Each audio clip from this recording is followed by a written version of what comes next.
it's my pleasure to welcome you, and I'm happy to host Roger Berkowitz and Deborah Lipstadt. I'll turn it over to Roger. Roger Berkowitz, I think everyone knows, but is the Associate Professor of Political Studies and Human Rights at Bard College, and the Director of the Hannah Arendt Center for Politics and Humanities at Bard College. And I should also add one other sentence, that BGIA has a particularly special relationship with Emory University, and that it is the single largest source of students in our program, excluding Bard, obviously. And so we are happy to have an Emory faculty member here. I spoke on a panel at Emory 2 weeks ago, and our staff and their staff travel back and forth between us fairly regularly. They're the political studies faculty. With that, give it to Roger. Thank you, John. It's a pleasure for us to be here at the BGAA building. We've been doing some stuff together with BGAA, and I'm hoping we're going to do some more, especially because we are trying to, as some of you know, we've recently gotten an NEH grant, National Endowment of the Humanities grant, and one of the things that grant will fund is a New York City lecture series to bring more of our programming into the city. So we're very happy about that. I also want to mention that we've also been working with another group, the North Jersey Public Policy Network, and Rhoda Shermer, who runs it, and they are a co-sponsor tonight, along with the Human Rights Program at Bard, so it's a pleasure to be working with them. I first became aware of Deborah Lipstadt's work a number of years ago during the David Irving trial, as many of us first did. For those of you who don't know it, and I don't know if you're planning on talking much about it. But I'll answer questions. So, I like to call it the Deborah Lipstadt trial. The Deborah Lipstadt trial. Well, no, that's a very fair point. Many people forget. Yes, I mean, in a way, I've always heard it referred to as the David Irving trial because he was the one we all think was on trial, but that's not the way it works. In England, some of you know, they have a very different libel system than we do. And so it's very easy to sue someone for libel, and then the person sued has to defend themselves. It's not like here where you have to prove libel. Here you have to say, oh, there was no libel. And Professor Lipstadt called Mr. Irving a Holocaust denier, a Hitler partisan wearing blinkers and other things. And he sued her for libel, and she won because she proved that he was a Holocaust denier, and so that was a very important case, I think, for a lot of people in the United States, and it got a lot of attention, and I think it really it made Professor Lipstadt, it gave her a certain amount of authority on the Holocaust, which was important. Just last year, she published a new book, her fourth book, if I count correctly. A very beautiful and good book, the Eichmann trial, on the occasion of the 50th anniversary of the Adolf Eichmann trial in Israel. It got a lot of attention, deservedly. In circles that I have a tendency to run in, it got a lot of attention in a different way. It was largely not liked, and largely and not because of the first 160 pages, which I think everyone admits are really quite good, telling an account of the capture of Eichmann and the history of him. But the last chapter rereads the Eichmann trial through a rereading of Hannah Arendt's book, The Eichmann in Jerusalem. I think there's a couple things that I want to say. One is that in one sense, Hannah Arendt's essay, as many of you know, is incredibly controversial.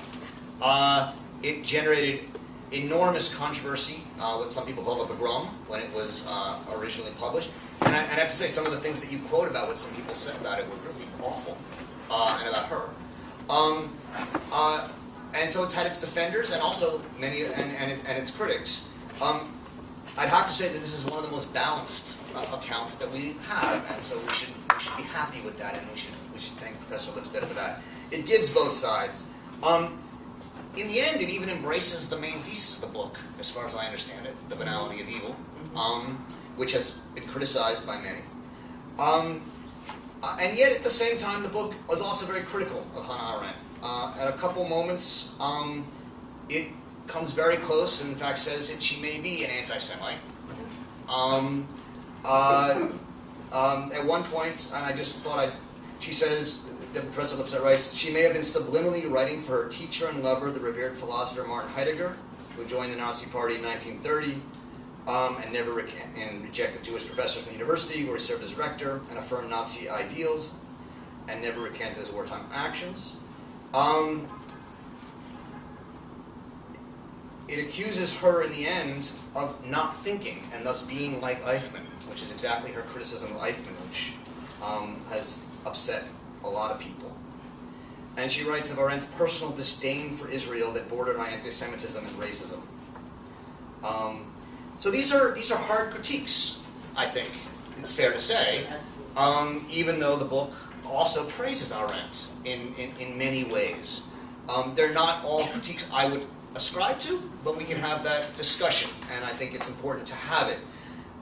It's a complicated book. It's a thriller. It's a historical biography. It's a Holocaust study. It's a book that I think it's important to talk about at a Hannah Arendt Center. A lot of my colleagues in the Hannah Arendt world were very upset that we are doing this. I have to say, not to their, not to That their. says something about open-minded. It does say something about well. You want to talk about open-mindedness? We can talk about the academy.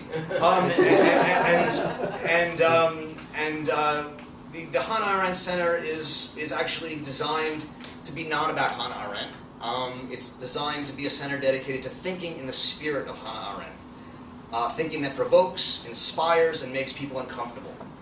Thus, thinking that sets up obstacles to common sense and status quo thinking. Hannah Arendt said once, "There are no dangerous thoughts. Thinking itself is dangerous." It's one of my favorite quotes. She also said that the entire task of her work was to think what we are doing. And that's what the center aspires to do, to bring that spirit of Hannah Arendt to public affairs. We are the part of the Bard Civic Engagement Initiative, and so that's, in that sense, we are an attempt to think about what it means to be a citizen in the modern age. So, I am thrilled that Professor Lipstadt is here. She is the Dorot Professor of Modern Jewish and Holocaust Studies at Emory University. She's the author of 4 books: Beyond Belief, The American Press and the Coming of the Holocaust, 1933 to 1945, Denying the Holocaust, The Growing Assault on Truth and Memory, and History on Trial, My Day in Court with David Irving, in addition to the Eichmann trial. Her talk today, as I have it, is The Eichmann Trial Through the Prism of Eichmann in Jerusalem, A Questionable Legacy. So please welcome Deborah Lipstadt. Thank you very much. It's a pleasure being here. I'm sort of tickled that your invitation to me has aroused controversy and opposition, because usually when I go places and there's opposition, it's my friend the Holocaust denier. So this is a different quarter opposing or questioning my visit. I'm delighted to be here. I really am. I know that some of you, because you mentioned it as I came in, have read read the book or read my chapter on Arendt. So I don't want to, repeat it, though some of you haven't, because some of you have said that they haven't. So I'm sort of stuck, and maybe I will summarize it to some extent, and those of you who have read it can feel smart because you'll already know everything I have to say. Basically, a little bit of background. I think that for many people, their primary, if not sole prism through which their view or understanding of the Eichmann trial is refracted is Eichmann in Jerusalem. That's how they know it, that's how they understand it. That's how I first came. Well, it's not true exactly. I remember the trial taking place. I remember the news reports. I remember WABC, WNBC, I remember CBS as well, having segments. It was the first trial to be televised. So having segments, the segments you saw were from the day before, because it was, it was not satellite. I was flown out each night, each afternoon, and played the next day in the United States, London, Germany, other places. So that wasn't obviously my first connection, but my first connection when I sat down to take a scholarly look at it was, of course, Eichmann in Jerusalem. I also moved in circles, both, and the book was in the house, my parents read it, Some friends of theirs read it as well. It was a matter of great discussion.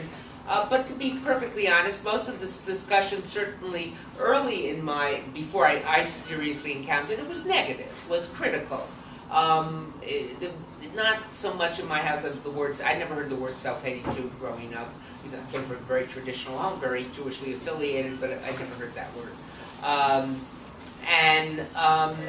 But it was critical of what she had to say about the trial, and critical about what she had to say about the victims. I read it and was very critical when I first read it. Now, when I sat down to write this book, and on some strange level, I'll be happy to talk about that if someone asks at the end, I came to this book, I was asked to do this by the editor of this particular series, and his particular interest in my doing the story of the Eichmann trial was because I had been on trial. And I can say, while it bemuses me and sort of tickles me that there are people who are opposed to my company having given me this talk tonight, it drives me nuts to think that there are people who think that David Irving was on trial and that I sued David Irving. I think it's a commentary, because A, I don't believe in suing people for their intellectual and historical beliefs. Second of all, he tried to shut down my freedom of speech. He dragged me through a 7-year legal battle, cost me close to $2 million. There was a defense fund that wasn't out of my pocket. He upset my life, he turned my life upside down. And for so many good people to think that I sued him is a commentary more on them than on me, and it always intrigues me. But end of harangue on that. We'll have other harangues tonight. So. But when I sat down, the editor asked me to do it because he said, you've been on trial, you were sat in a courtroom for 12 weeks on trial, and you will have a different perspective on the Eichmann trial. And Hannah Arendt didn't even figure into the conversation. And I thought that was ludicrous. I thought my being on trial would not affect my perspective on the Eichmann trial at all. Actually, it did. And there were certain parallels, and also great differences, but parallels that I saw between David Irving and Adolf Eichmann, primarily. I mean, one, of course, destroyed people, the other mangles and destroys history, so that's a major difference. But the parallel was that I saw two deep-seated, deeply committed anti-Semites, and whose lives were, at the period I encountered them, Eichmann at his trial, and David Irving at my trial and in the preparation for the trial, people who the beat of the drummer to which their lives marched was anti-Semitism, and there's no question about that. But of course, one of the first things I did when I sat down to write about this is I pulled my copy of Eichmann in Jerusalem. I actually had a first edition, which much to my horror I discovered I had marked up when I first read. My brother-in-law's an antiquarian bookseller, almost, had a fit. And I reread it. And I discovered it was much more nuanced than I remembered. And that was something I tried, and I actually wrote the Arendt chapter first. It changed greatly by the time the book was published. But I wrote it first because I had to get that out of the way. I did not want to be writing the rest of the book through the perspective of answering Arendt. I didn't want to fall into that trap of saying that her perspective is the only I have the prism through which I'm viewing it is her prism, doubly refracted. So I wrote that chapter, set it aside, and then of course came back to it and changed it greatly, just refined it, etc. But one of the things that struck me was that how many things get eluded, how many things get ignored, that she said that, in fact, many of her greatest supporters would be appalled that she said. I think of the people who made that horrible film, The Specialist, they would I think she would be appalled by that film, and I think, they ignore so much of the other things she said, so I found her much more complicated than I originally remembered her. I was also struck when I started out, and this is how I begin the chapter, by looking at at the reviews of the book when it first came out. There are, of course, those who called it a masterpiece. Dwight MacDonald, who was former editor of Partisan Review and writer for Esquire, a masterpiece of historical journalism, wonderful, et cetera, brilliant.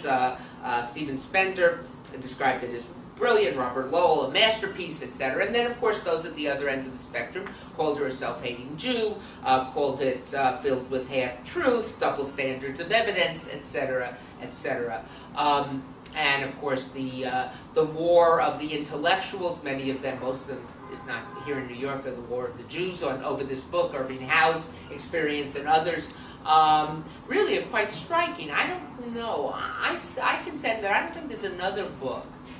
And for a while there, Daniel Jonah Goldhagen's Hitler's Will and Execution gave the controversy over Eichmann in Jerusalem a run for its money, so to speak. But I think that has faded, and the controversy over Eichmann in Jerusalem persists. And I was struck in reading the reviews and some of the things that came out of Bart and other places as well, that the critics are angry with me for criticizing her, and or the people who are, which we say in the Aron camp, are angry with me for criticizing her, and those who think she is the devil incarnate think I was too easy on her. So I tend to think I maybe got it somewhere right, you know. If nobody is happy, that's good. But in any case, what are some of the things that I say? And I'm going to go through them pretty quickly, and then we can go back, because again, I assume there's some people here who know it. When she decides to go to the trial, first she asks Pat Horitz to go to cover it for commentary. And he says no. My guess is he couldn't afford what it would cost. And she, of course, then goes to New Yorker and covers it for them. But one of her reasons for wanting to go, she has a personal feeling. She had missed the Nuremberg trials, and she personally wanted to be there as a German Jew, as someone whose life was so disrupted whose community was destroyed by the final solution, by the Holocaust. But she also wanted to see it because she wanted to see, in terms of having written The Origins of Totalitarianism, here was a chance to see what she had written about in the flesh. And that wanting to come and see that, or that perspective, immediately put her at odds with Gideon Hausner and the way he perceived of this trial. Now, by the way, there is no evidence that David Ben-Gurion was manipulating things behind the scenes. There is absolutely no evidence of that. He did see Hausner's introductory speech, probably only read the first few pages. His only comment was, every time you mention Germany, please say Nazi Germany, so that it wouldn't be confused with contemporary West Germany. And that was his main one or two other comments. But certainly for Gideon Hausner, who is Ben-Gurion didn't have to tell Hausner what to do. They shared a common perspective. I'll just remind people who Hausner is. Okay, Hausner's the prosecutor. I'm sorry, Gideon Hausner's the prosecutor. Arendt is very critical of him in Eichmann in Jerusalem.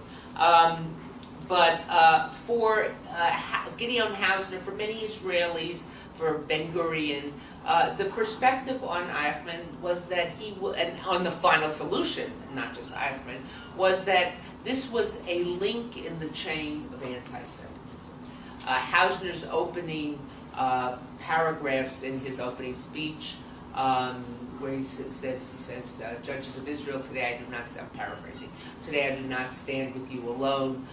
With me stand 6 million voices, 6 million victims, but their voices cannot be heard, but their blood cries out. Clear biblical, language that he very much picks up the biblical language of the story of Cain and Abel. They cannot cry out Jacques Hughes, Zola. You pick up those things. It's and then he goes on to say, and today we judge someone. We've come to judge someone who we've had Pharaoh in Egypt, Haman in Shushan, Purim just having passed, and Chelnitsky in Poland, and now we have Eichmann here to judge in the final. So in other words, the final solution is a chain in the link of anti-Semitism. That was their perspective. Arendt's perspective was quite different. She thought as a break, something new and something different and something unprecedented in terms of mass tragedies. The irony is, and I get to this later, but I'll say this now, is that the general belief amongst many people who would probably have been in the camp to have criticized her is her perspective. That's why they would argue that there's the need for and legitimate place for a Holocaust museum adjacent to the mall in Washington. Why? That the Holocaust is something different. So that in that way, that historical perspective of hers really has become the perspective to which most, I would even say most historians see it that way.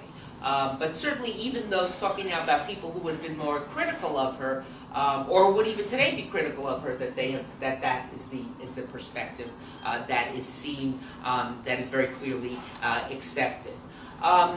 When she, I've never described her as anti. I don't think I have. I didn't mean to, as anti-Israel, because I certainly quote. Well, I'll get to that in a minute, where she expresses great concern about Israel. But when she first comes to Israel, and she'd been there before, but when she first comes for the trial, and in letters that she writes both to Mary McCarthy and to Carl Jaspers, her teacher, good friend, she says things that border on.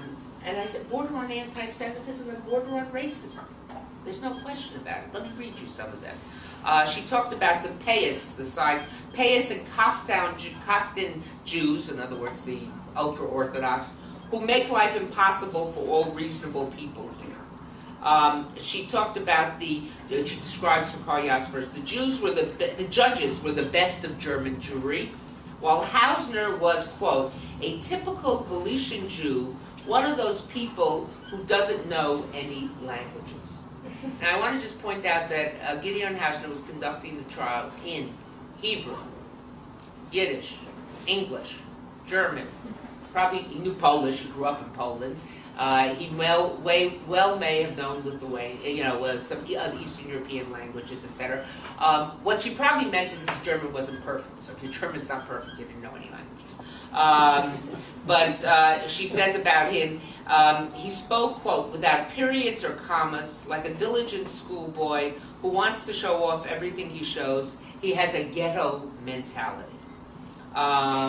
So I mean, it's that he was sometimes a peacock when he presented things, absolutely.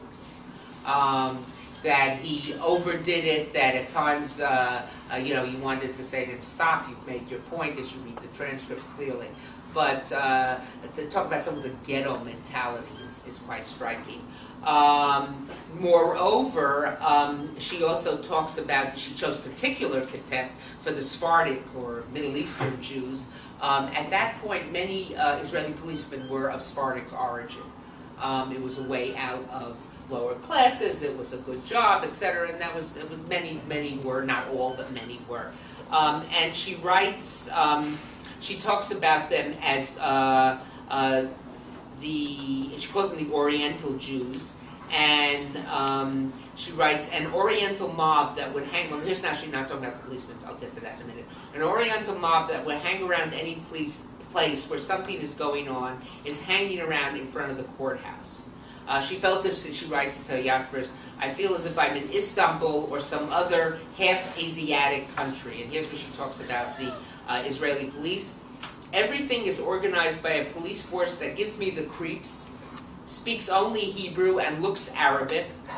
Some downright brutal types among them, they would obey any order. Now, when I read that, it just pulled me up. She's going into a trial whose the defense of the individual on trial is that he was obeying orders. And to use that kind of term in that relation, you may think that the police were terrible or whatever, but it was just quite striking. And she said other things, of course, some of which were even worse. She gets some things wrong. She talks about the pro-Zionist policy of the Nazis. And she even talks about when they wanted to send the Jews to Madagascar, that was one of the plans that never materialized. That this was an example of their pro-Nazi policy. Now, what she ignores or didn't know or didn't bother to find out, and as a historian I was really quite struck at how many things she didn't bother to find out, some of which were readily known at that time, was that Madagascar was a form of extermination, of annihilation. It was a jungle island with very little habitable land on it. Certainly very little for a European-born, raised population who would be sent there without anything, and it would have been a slow death. And that was essentially what the Germans had planned.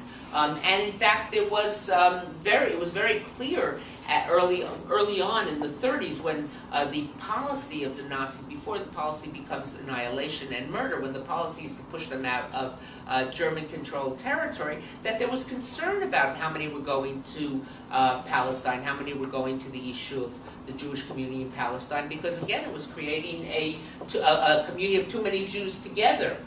And that was the Germans saw that as dangerous, and there was real opposition to that. So to talk about a pro-Zionist policy, I think, is an overstatement of fact. But it's in her critique of the Judenrat, the Jewish councils, that things really exploded. And she devotes, I would say, about 10 pages to it. But the comments she makes. And you can't excuse, well, some people have said to me, including you, but we won't. Well, it's only 10 pages, so how could she deal with it deftly? If you're going to deal with a topic like this and say the things you're going to say, then it calls for, I think, a much greater nuance than she gives it. What she says, essentially, is, and this is the quote for which she is most skewered by people. If the Jewish people had been really unorganized and leaderless, there would have been chaos and misery, but the total number of victims would hardly have been between 4.5 and 6 million. She talks about the pathetic and sordid behavior of the Judenrat was the darkest chapter of the Holocaust, darker than the mass shootings, darker than the gas chambers, etc. Now, when I first read that, I was just, disgusted by it. When I went back and read it this time, having read Origins of Totalitarian, and once again much more closely, I understood also more clearly what she was saying there, and that the ability of a totalitarian regime to turn people against people is something that is the most sordid part of what totalitarian regimes can do. Yet to say, to talk about them as instruments of murder, or to say that there would have been fewer Jews killed, is also to ignore history. There weren't Judenrat in the Eastern Territories in the Soviet Union, where you had the mass shootings, and you had a tremendous number of deaths. You had well over a million, probably 1.5 million. Some people now think it's even higher. Deaths there. So to say that these Jews were responsible for the deaths of the Jews who were killed in the ghettos is, I think, an overly strong statement. She does raise an important question about, she said, to fail to question this is, she makes notes at one point when she's about to give a lecture at Wesleyan, if you say to yourself in such matters, such as the Judenrat, who am I to judge, you are already lost. And there is a reluctance, I would say, amongst many people, many fine historians, to judge. I mean, I don't know if historians should be judging, but to judge people who were in these circumstances that you can never fully understand.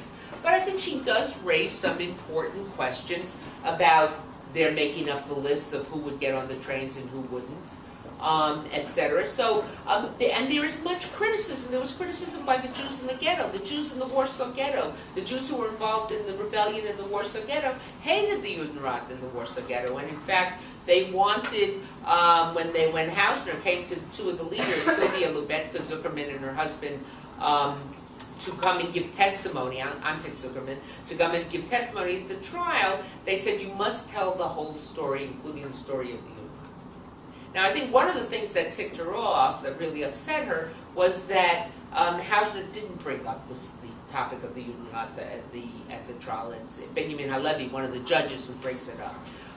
For Hausner was really conducting this trial with another trial lurking in his very clear memory, and that was the Kastner trial, which had taken place a number of years before, in the early 50s, in Israel. It was a trial where Israel Kastner, a Hungarian Jew who had negotiated with Eichmann, in the Trucks for Lives and Trucks to Barter for Jews' Lives, sued another Hungarian Jew for libel for having said that he was a collaborator. And what upset many people, including Hausner, was that trial became in Israel a trial of the victims, where the Jews were on trial, essentially, what they did and how they responded. And Hausner was intent on ensuring that this trial was not a trial of the victims, but this was a trial of the perpetrators.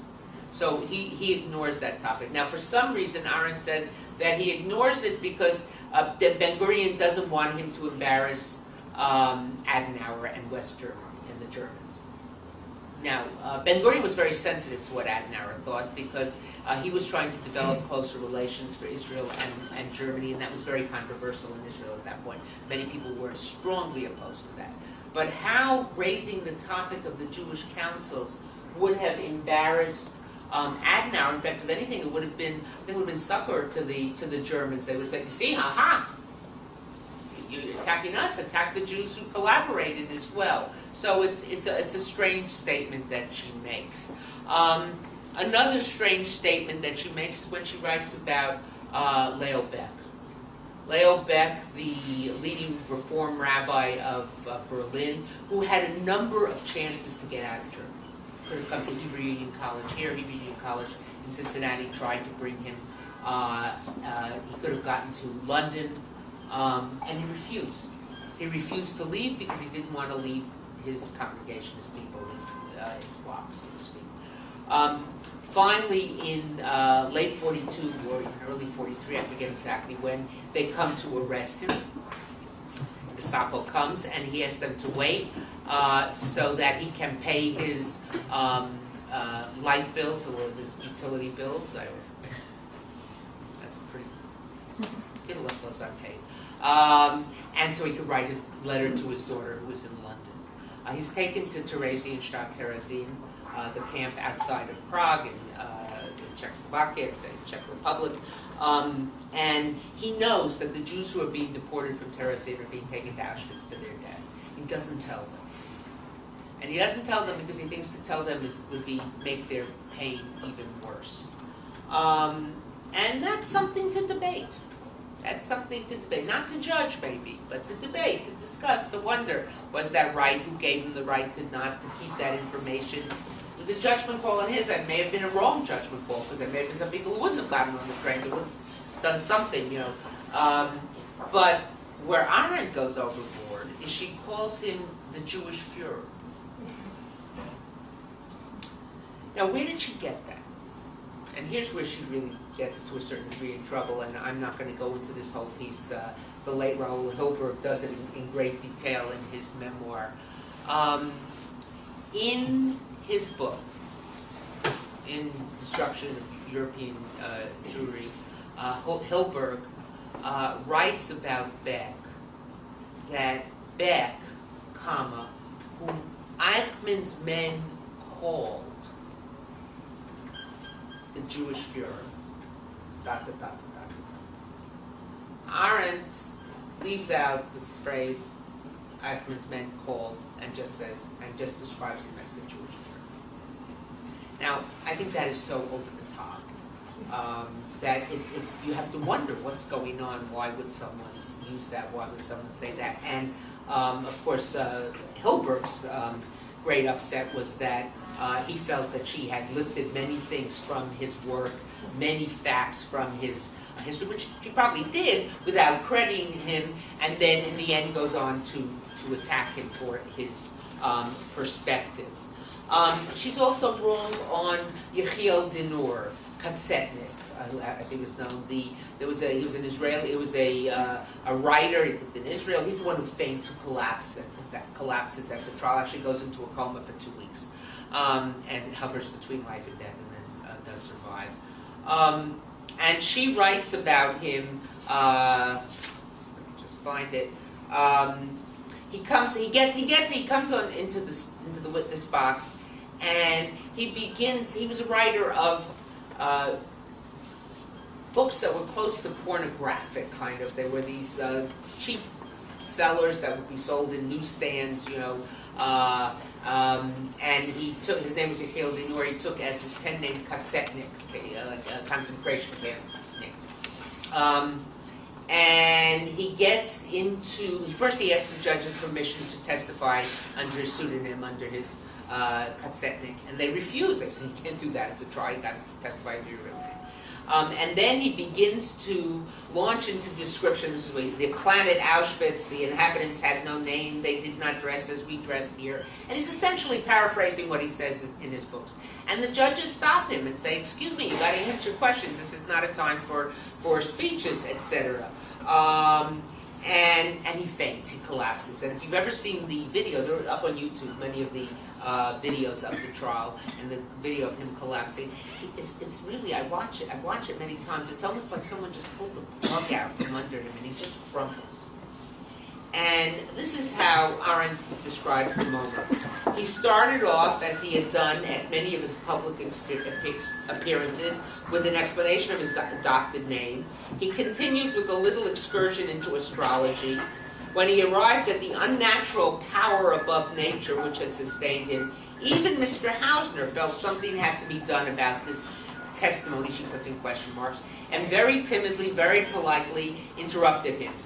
Whereupon the presiding judge saw his chance as well. First, Hausner says, excuse me, may I ask you some questions? And then the presiding judge pushes even further. Whereupon the presiding judge saw his chance as well. In response, the disappointed witness, probably deeply wounded, fainted and answered no more questions. And he just fainted, he went to a coma. And it's covered in the Israeli press. I mean, I read the Israeli press, and they talk about how he's hovering, he's in terrible shape. Second of all, she attacks him for he had no connection, no direct connection to Eichmann. What was he doing there to testify? Actually, he had met Eichmann. He had a South American passport, and he was arrested, and he said to Eichmann, I have this passport, and Eichmann took it from him and tore it up. So he had encountered Eichmann. Not only had he encountered Eichmann and seen Eichmann, but he had a personal encounter about his own experience with Eichmann. Well known. And yet, her depiction of him, she gets it all. Shoshana Feldman, my colleague, whose work many of you I'm sure know, writes about this segment very, very powerfully in an essay of hers. So that's another point where she gets, I think, something quite wrong. The last point I want to make in terms of critique of her is, of course, on Eichmann's anti-Semitism. Where she wants to fit him, I believe, she wants to fit him into the model of the totalitarian regime, which gets people to do things even though they may not fully believe in them, and etc. Well, I guess the best person to cite on this is Christopher Browning, whose book is a terrific book. It's classic. It's been a classic in the 25 years it's been out. Ordinary Men. If you've never read it, you should really read it. And very much that's adopting Arendt's perspective, where he talks about Police Battalion 101, and how they are turned almost overnight into killers, having lived in this society. And it's really an Arendt perspective on the perpetrators. And Chris Browning says quite clearly she's fooled by Eichmann. Hannah Arendt was fooled, and that's a quote. Fooled by Eichmann, that when she just concluded that he had showed no fanatical anti-Semitism, that he didn't have an insane hatred of Jews, etc. She's completely wrong. That this is a man who maybe he didn't start out a fanatical anti-Semite, but by the time he gets to Vienna in '38, and he's overseeing the dissolution of the Austrian Jewish community, the Viennese Jewish community, he is certainly a committed anti-Semite, and I think she just is fooled by them. Of course, part of the problem is she's not there. She's not in the courtroom when Eichmann takes the stand. She's not in the courtroom when he goes head-to-head with Hausner. And many of the reporters who were there for the whole time are just transfixed by those moments. They talk about seeing a side of him that they hadn't seen up until that point. And the flashes of anger.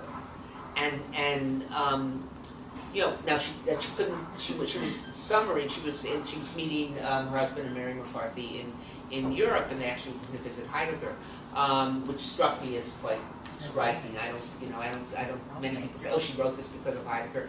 I don't fully believe that, but I think at that moment, that she goes and meets Heidegger right then when she's coming from the trial, it's quite striking.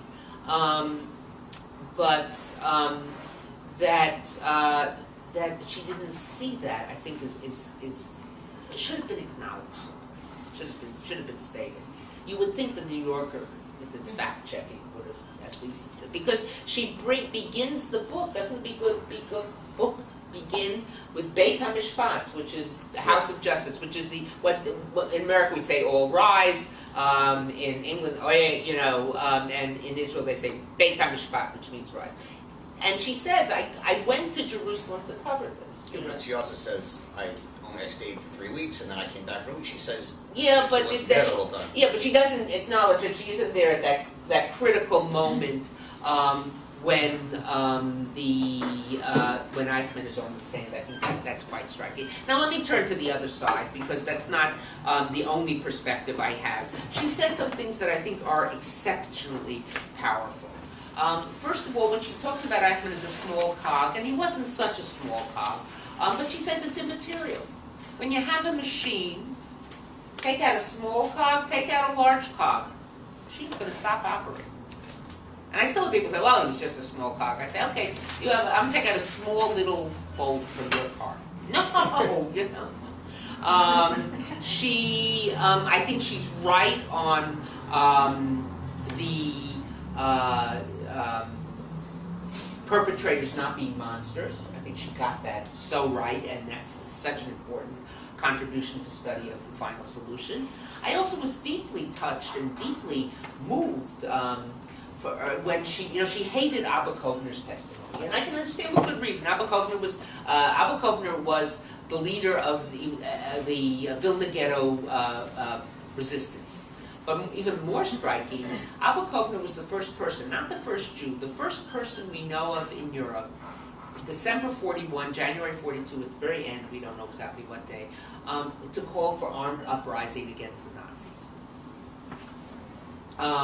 And he leads the uprising in the Vilna Ghetto, which fails, is put down very quickly. He goes to the forest, joins a Soviet partisan group, fights with them. When the war is over, he stays in Germany and tries to poison the bread and poison the water supply at some point, or poison the bread that's being given to SS officers in a camp. Ben Gurion hears about this, gets him out of there very quickly, comes to Israel, he joins a kibbutz where he works the land, and he becomes one of Israel's leading poets. So from the Israeli perspective, he is, a fighter, a man of the soil, and a man of letters. I mean, they don't come, he really was nobility in terms of Israel. He comes and gives testimony, and again, he does not give testimony. And in fact, the judges hate his testimony. Not just Arendt who hates his testimony. That when Kovner steps down from the stand, the judges lay into Hauser. Saying, how could this can't happen, and you've got to ask questions, and you can't let people hijack their, because Kovner gives this speech about what it was like, etc., etc. But at one point in his testimony, he tells the story of Anton Schmidt. And Anton Schmidt was a German sergeant who was so appalled by what the Germans were doing in Vilna, he was stationed in Vilna, that he secretly helped the Jewish resistance. He got them arms, he got them uniforms, he got them ammunition, he got them money, and he would take nothing in return. The resistance tried to give him, he would take nothing in return. He did this for a number of months, and then was caught and shot. And Arendt, remember, she hates Kovner's testimony, but this is how she describes this moment in Kovner's testimony. A hush settled over the courtroom. It was as though the crowd had spontaneously decided to observe the usual 2 minutes of silence in honor of the man named Anton Schmidt. And in those 2 minutes, which were like a sudden burst of light in the midst of impenetrable, unfathomable darkness, a single thought stood out, clearly, irrefutable, beyond question. How utterly different everything would be today in this courtroom, in Israel, in Germany, in all of Europe, and perhaps in all the countries of the world, if only more such stories could have been told. And on some level, that's the essence of the Holocaust, of the Shoah. That if there had been, 10,000 Anton Schmitz, things would have been very different. And then she goes on a few pages thereafter where she's talking about Denmark and Bulgaria, both of which saved their Jews. She says, most people will comply, and she puts it she puts the next phrase in italics, but some people will not. And then she goes on to say, the final solution could have happened in most places, but it did not happen everywhere. And then she says, humanly speaking, no more is required can reasonably be asked for this planet to remain a place fit for human habitation. It's a very strong statement. She offers what Norman Podhoretz, who is mercilessly critical of her, describes as the most severe criticism of West Germany heard this side of the Iron Curtain. When she says, Israel had to go looking for Eichmann. In Germany, you don't have to go looking. They're all there. Adenauer's chief of staff was a man named Hans Globke, who wrote the Nuremberg laws. I mean, he didn't create the idea, but he wrote the laws. And he also was the man who, when the Germans decided that Jews had to add, Sarah or Isaac to their middle name, and any document, if you got a letter that was not addressed Deborah, Sarah, Lipstadt, if you didn't have that in your name, if you were a Jew, it wasn't a legal document. You couldn't get a letter, nothing. Mailman wouldn't deliver a letter, bank wouldn't handle anything, nothing. But the only exception were for people with overtly Jewish names. And it's Globke who makes up the list of overtly Jewish names. So I sort of see him sitting in his study and saying, Mendel, overtly Jewish, something not so, et cetera, et cetera. He's Adenauer's chief of staff. That was one of the reasons Adenauer was not at all interested in having this trial in Germany. Because all he was afraid of, I don't say, you're trying me, let me point out. Who's see this Globke and this one and that one, etc. So, she said she's fiercely critical of Adenauer in West Germany. And I think that gets lost very often in the criticism. And there are other things as well. I think one of the other things, she captures the importance of this trial, the significance of this trial, when she writes that this trial was for the first time since the year 70, when Jerusalem was destroyed by the Romans, Jews were able to sit in judgment on crimes committed against their own persons. For the first time, they did not need to appeal to others for protection and justice, or fall back upon the compromised phraseology of the rights of man. Rights which, as no one knew better than they, were claimed only by people who were too weak to defend their rights and enforce their own laws. You don't need to cry rights of man if you have you have laws that you can enforce and judges who can, and an army, etc., etc.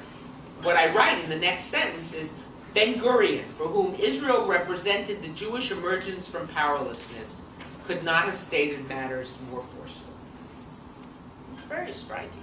It's very, very striking.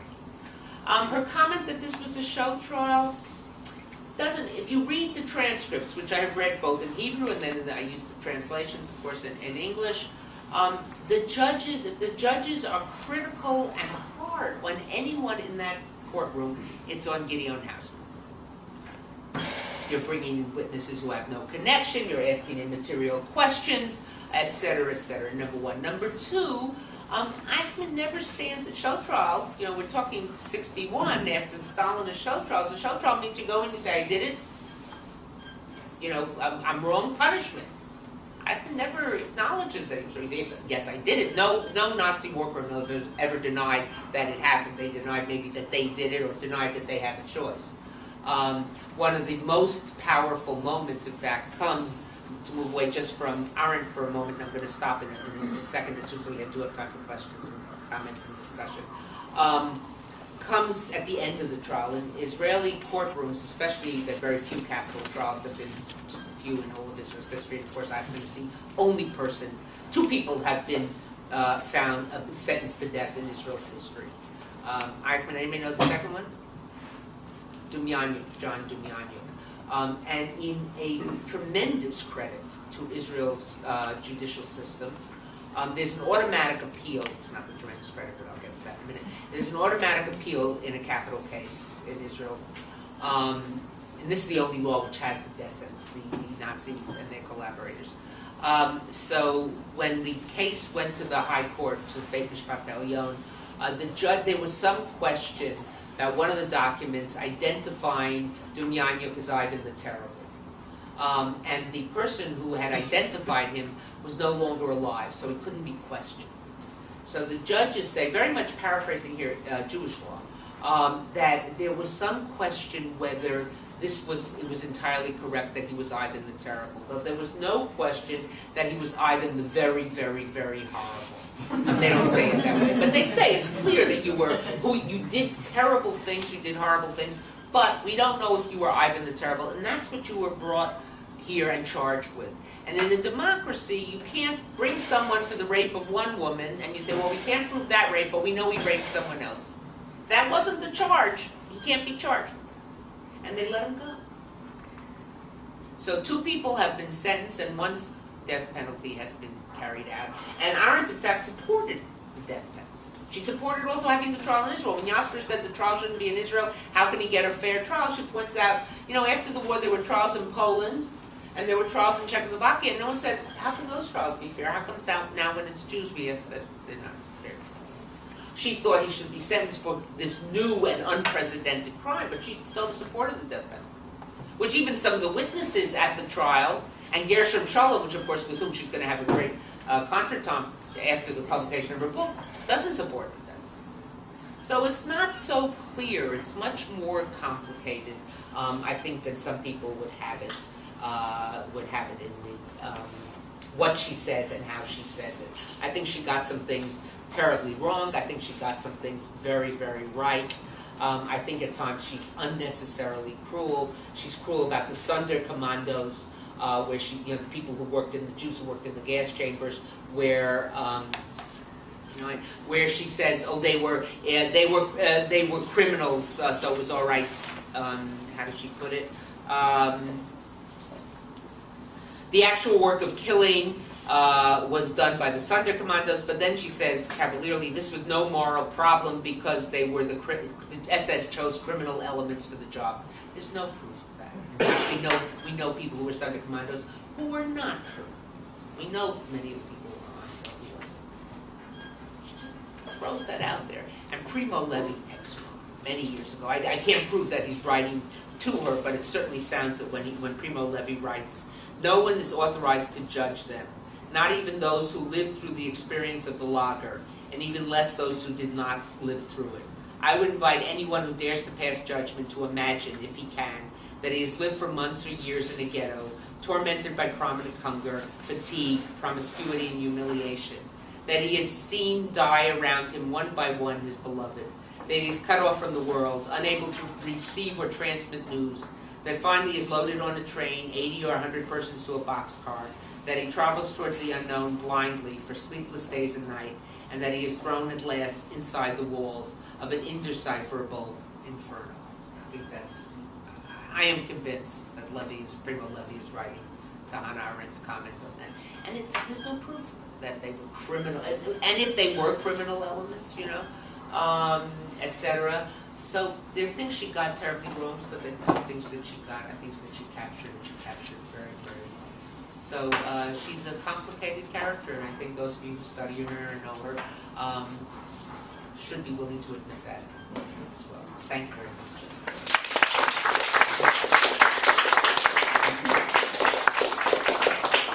So, thank you very much. And I know there's a lot of people here who knew Arendt, who know her work, and there's probably questions.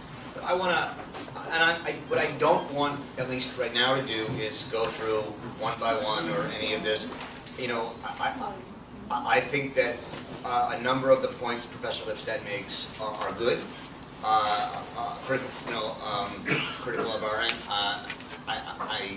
I think some of them were overstated in my view, and we can, if there are questions, let's do that then. Happy. I don't want to sort of go point by point. One thing that I thought was interesting was you mentioned the height of the controversy around this book, and you compared it to the Goldhagen book, which has faded. Well, it's faded because it was a terrible book, whereas Browning's book's an excellent book. Arendt's book's still with us because it's a book that thousands of people every year read and reread, because it's one of the most thoughtful and provocative books that we have of the 20th century. Certainly about the Holocaust, if not the most, in many people's views.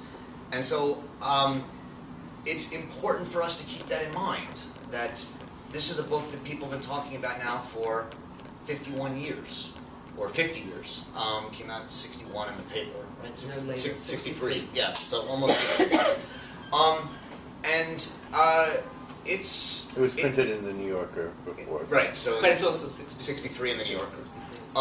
And so it's a book that I teach almost every year. I will tell you, there's very few other books that you can have students read that get them so engaged and provoked and thoughtful. I think it's a brilliant book. And what I say when people get into these controversies, what I always say is the title of the thing I wrote about it: just go read the book, right? And that's what I first want to say. So I want to make a couple of points, again, not tit for tat, but I'm ready. I'll let them. I have faced far worse than you or anybody else. You don't scare me a whit. I'll believe that. But I think there are some interesting, important questions that are raised, and I want to bring. I want to hear. And I want to go into those rather than this and that. Professor Lipstadt has a theme in her book. Which is vibrant, and it's very much against Hannah Arendt, and it's the importance of survivor testimony. As she says, Hannah Arendt was not pleased with the choice of the whether you want to call it Ben Gurion or Hauser to make the case about an educational event as opposed to a trial. She thought it should have been a trial. And by the way, she's certainly not the only person who thought so. All the judges were appalled by that decision as well. But there are two moments in the book that really stood out for me. One at the very, very beginning, the first page actually, where you're talking about your work with the Holocaust Museum.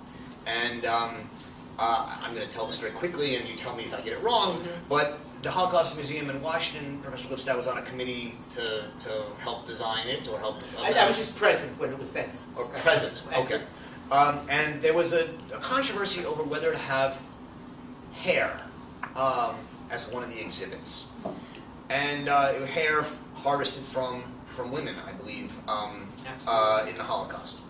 And the committee originally chose to display it. And after a bunch of controversy, a number of survivors came through and opposed that decision.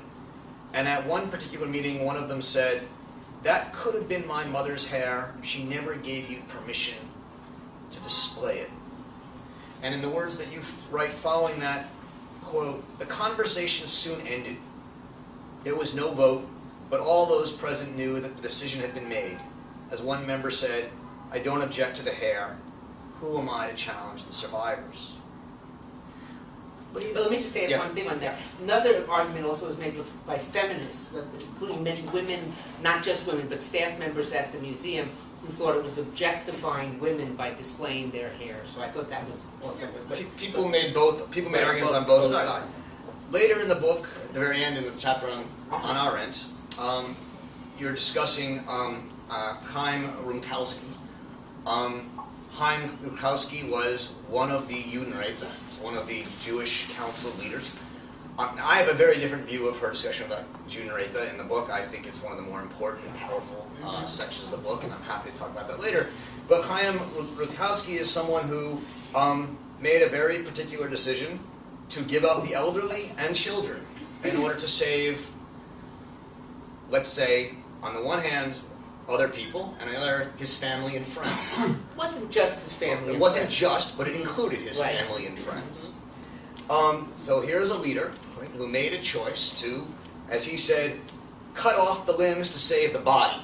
Well, that's a quote, right? That's right. He does say that. Yeah, absolutely. Now, and what I thought was interesting is that you say at one point, early on, you had a similar view of him as a sort of a bad... Well, the view I have because, some of you may know Fiedler's, I think it's Fiedler's book, King of the Jews, King of the Ghetto. Is it King of the Jews, King of the Ghetto? Rukowski is this very complicated character. There's actually a very good film, documentary on him. He lives in splendor, and not splendor, but he wears a fur-lined coat. He even had stamps printed with his picture on them that Germans wouldn't let him use them. He lived very well, while other people in the ghetto did not. His decision to give up the elderly and the young was not just family and friends, though he did, those people were saved as well. But he wanted to turn the Lodz ghetto into he was contemporary insider, a lean, mean operating machine. It would be so valuable to the Germans that they wouldn't be able to destroy it. And the fact is, the historical fact is, and I'll let you finish in a minute, but just to add this, is that the Lodz ghetto is the last ghetto to be destroyed. It's destroyed in August 44. The Soviets are not far away. And if the Soviets moved in that direction, that ghetto would have been liberated with 40 to 50,000 people in it. And Rukowski would be a hero. And I tell the story, if I can can I add that to the story? Well, I have you have it, so you can tell it. Well, I think that claim that he would be a hero is one that I wouldn't countenance. Maybe. But that's why we have a meaningful debate. But what I found is that you, at least as you presented in the book, originally had this sort of negative view of him. Absolutely. Until you're confronted, as you tell it, by a survivor who rebuked you, saying, "By me, he is a hero. I'm alive because of him." To which you add, "I was silent." Mm-hmm. Now, both of these are moments in the text that I found very illustrative because the whole premise of Arendt's book, right, is that we have to face the horrors of what happened. And for her, the horror of what happened is, on the one hand, the Holocaust, that 6 million, that number, more or less, Jews were killed. But for her, even more horrifying than that was that it was done mostly by the fact there were brutal and anti-Semitic people around, and anti-Semitism but it was allowed to happen because so many people didn't stand up like Anton Schutz and say, "No, I can't do this," and so for her, the basic premise of Eichmann in Jerusalem as a book and as her argument is that we have to face up to the real horror of it is. And the real horror of it is that a lot of normal people participated in this. And no one wants to talk about that. Oh, I don't know that that's... Well, now they do. I think that Shaul Friedlander makes the point in his Pulitzer Prize-winning book, The Years of Extermination, in the introduction, very powerfully. He says, there was not, and of course I'm paraphrasing, there was not one institution in Europe, religious, cultural, political, that spoke out on behalf of the Jews. But why the uproar around this book? We have all these things, the Judenrate, the facts, this, but the uproar was because she didn't call Eichmann a monster.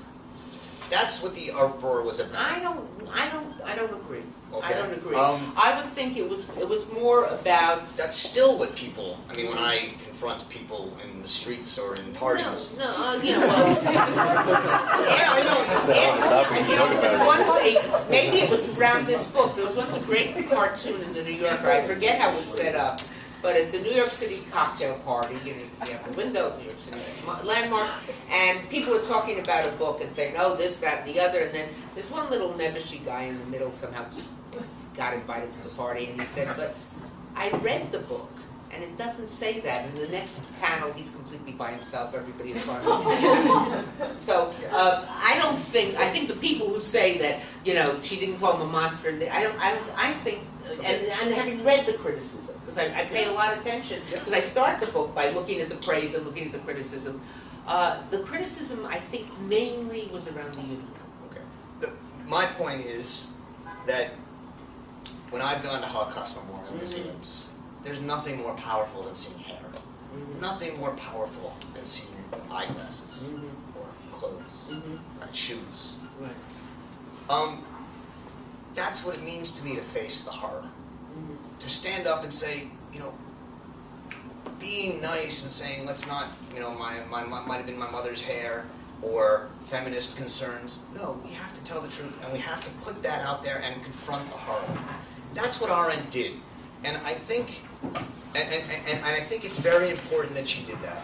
And there's a way in which, even though you come to agree with her in a sense about the banality of evil, I find in the book a pulling back from the monstrous claim. And I just want to talk about 3 things in the book that I thought you and Arendt disagree with, that are meaningful disagreements along these lines. One is, you say, or you raise the question of whether Arendt thought Eichmann was an anti-Semite. I actually think you and Arendt agree on this. I mean, Arendt says, the quotes that you give are all from her presentation of him, from his self-presentation in his early years. And she says in his early years, he's not a Jew hater. His mother had Jewish relations. He applied. His Jewish relations helped him. He had a Jewish mistress, we think, or there was rumors of it. I mean, not to say that you can't have a Jewish mistress and be an anti-Semite. His first successful job, he's employed by a Jew. And his first successful job, he's employed by a Jew. And so, but what Arendt says is, for whatever reasons, the year 1932 marked a turning point of his life. And at that point, he became a Nazi. And she says he's a joiner. He was as a young person, he was a member of the Jugendherberge thing, and she says at the very end, you admitted the crime against the Jewish people during the war was the greatest crime in recorded history, and you admitted your role in it. But you said you had never acted from base motives. We find this difficult, though not altogether impossible to believe. She doesn't think of course she thinks he's an anti-Semite. She doesn't believe him, but she doesn't. But now that brings it, and by the way, you say in your book, he may have not started out as a virulent anti-Semite, but he absorbed it. I actually think you largely agree. But the second part is, and this is now the more important part, is you say, she says, look, this isn't the issue. You say this is the issue, right? This comes to what you said is anti-Semitism the chain and the link, right? Or not? And you say a couple times, it would take me years to understand that the Holocaust sprung from the self-same soil that kept Jewish kids from top-notch schools. You say the final solution was the outcome of anti-Semitism. You say Arendt submerged the most fundamental and indispensable element of this event. She ignored the bedrock of the Holocaust, the long torturing history of anti-Semitism. Now, I read this, and I think, well, she wrote a whole book, the first book of The Origins of Totalitarianism, called Anti-Semitism. She says in that book that anti-Semitism was crucial to the Nazi ideology. She says that people have minimized the role of anti-Semitism and treated it as accidental, thought of it as simply propaganda, but we need to take it seriously. She says, in fact, I'm going to go and do more research on it and do a whole chapter on the Dreyfus Affair and show how important anti-Semitism was in this whole affair. But she says, even though it was, we also have to separate Jew hatred from anti-Semitism. And we have to separate pogroms from a Holocaust. And we have to separate burning villages from a genocide and killing from bureaucratic mass killings.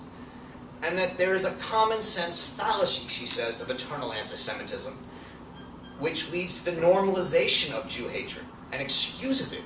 And we have to be wary of it. Now, people can disagree about that, but she certainly talks about anti-Semitism. Oh, yeah. She certainly doesn't sweep it under the rug. I think she makes actually an incredibly powerful argument, right?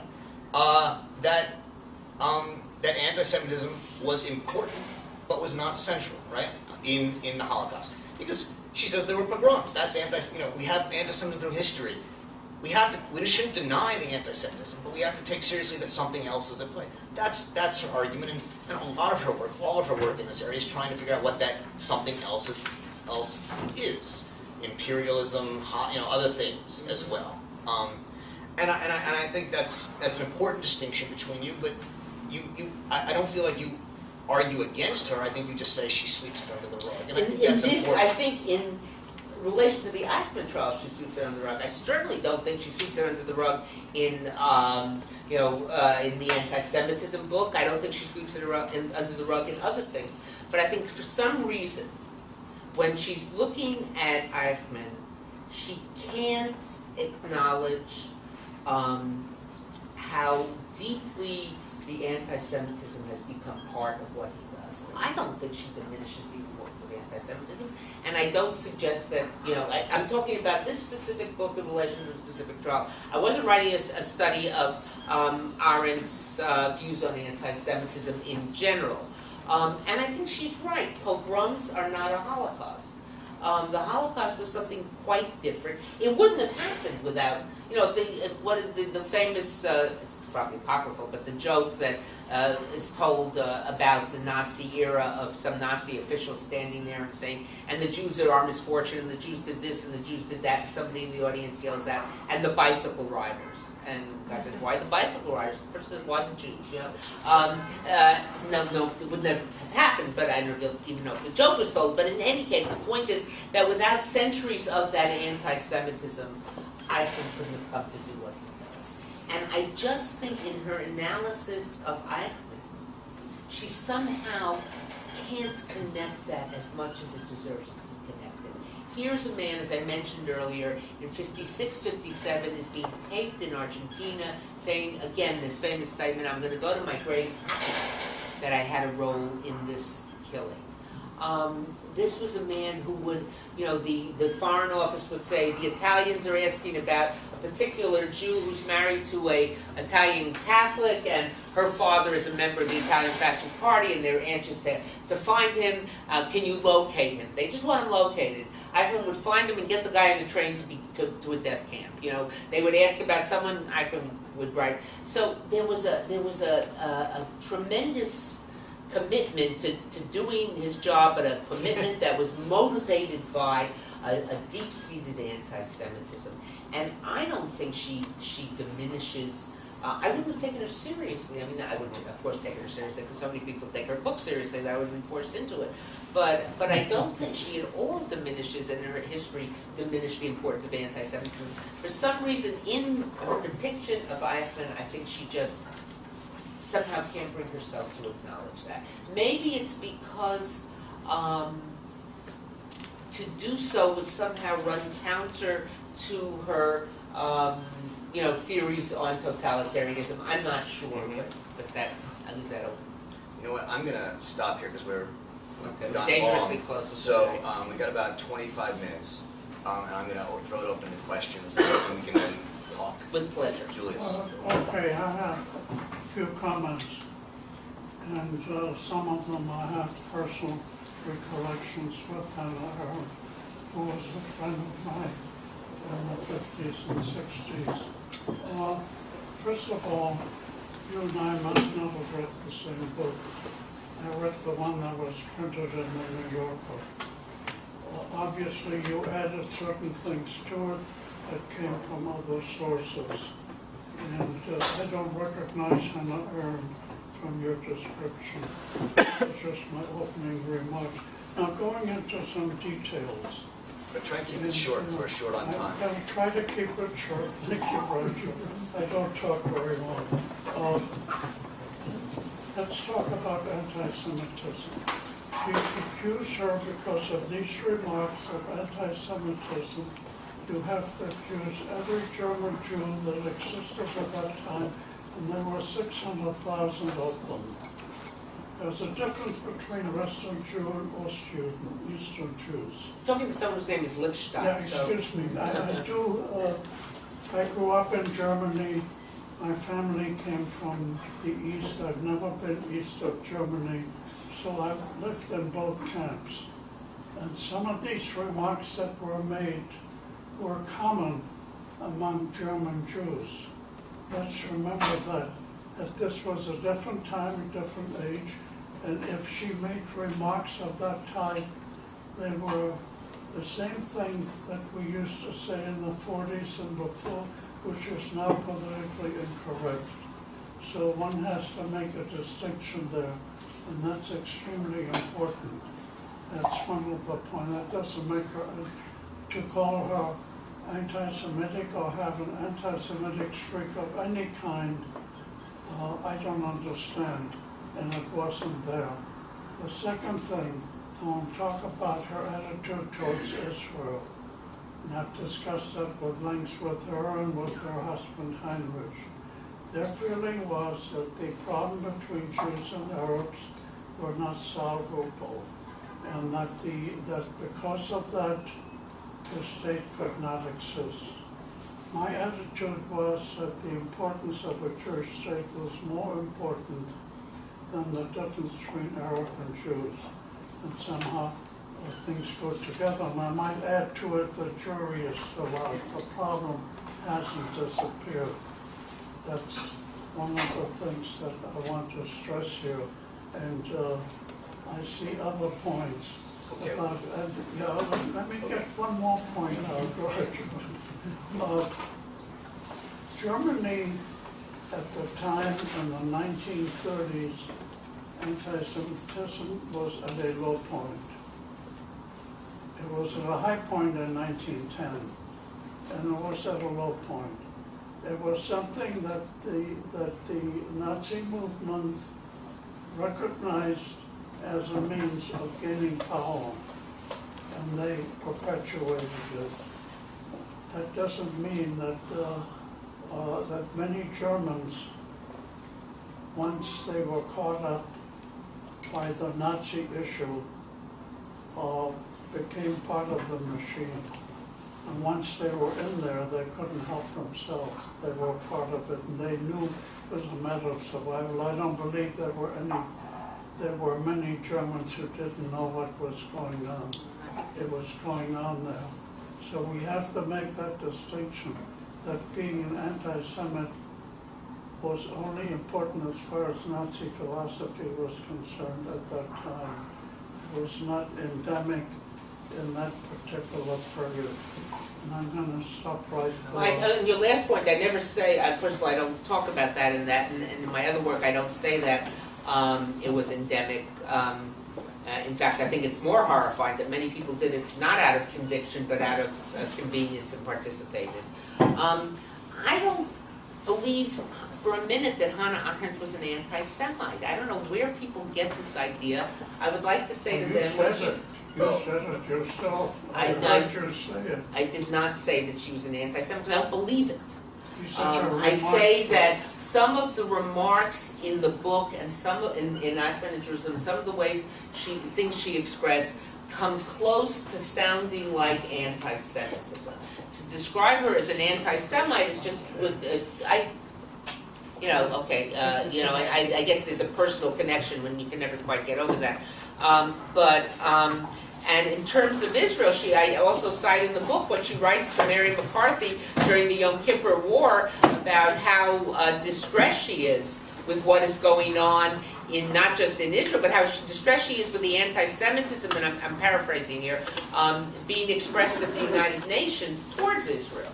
So I think she was disturbed. I think she's right. She was right. She was disturbed about the failure to resolve the Arab, Israeli, Jewish issue, et cetera, et cetera.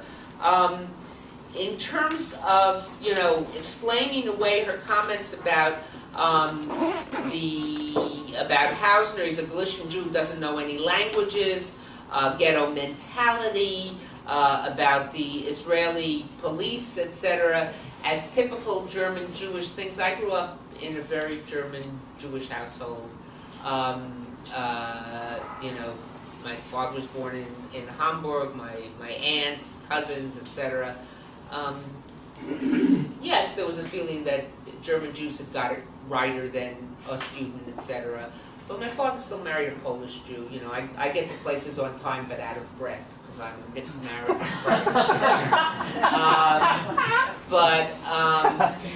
But what she wrote, even though they were in private letters, I still found, for someone of her caliber and someone of the sensitivity, which I think many in this room feel she had, and the sensitivity toward the human condition, and how people should behave to make the world a habitable place, to read those kind of comments I found shocking. Maybe I'm too sensitive and I should just explain them away, but I couldn't, given the source of what they were. So we're short on time with Steve.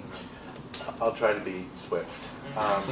First of all, Professor Lipstadt, thank you very much. That was thoughtful and eloquent and provocative. And it's very brave of you, even though you faced down worse, to come to the Hannah Arendt Center and make remarks that are critical. And I do admire you and acknowledge you for this.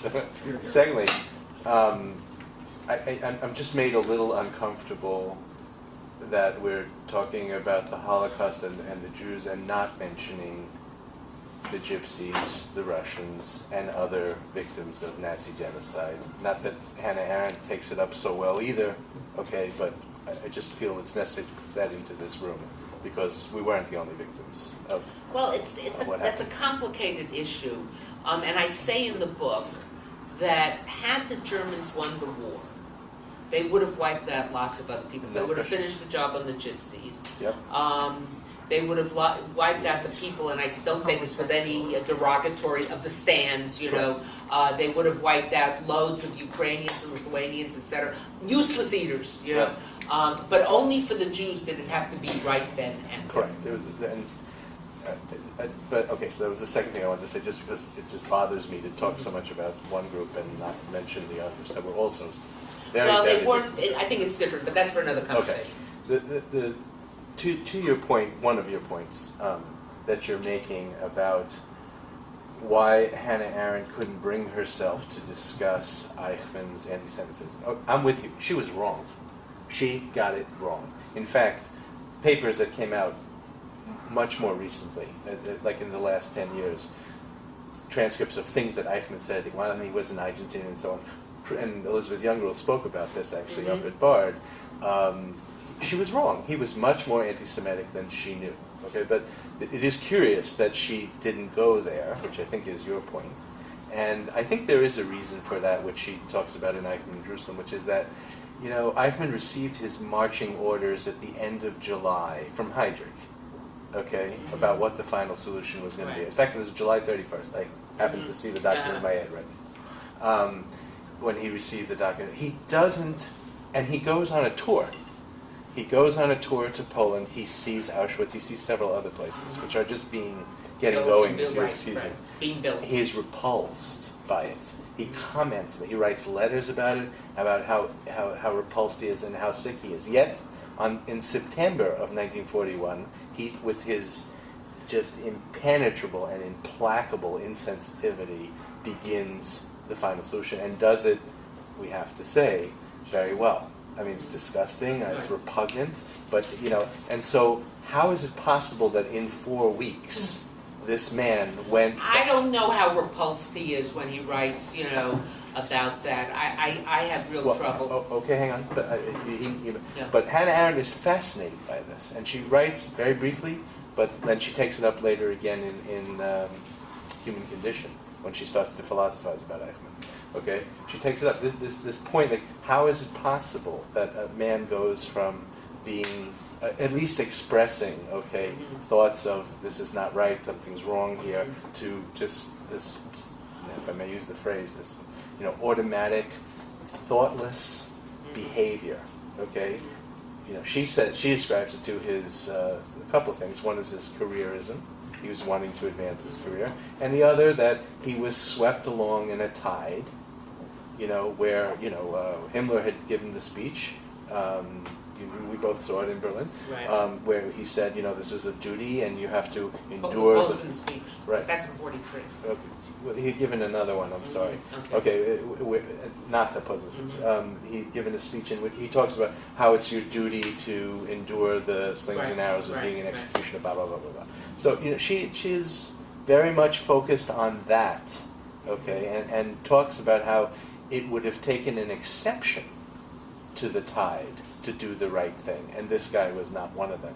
Okay, so I just wanted to bring this up in response to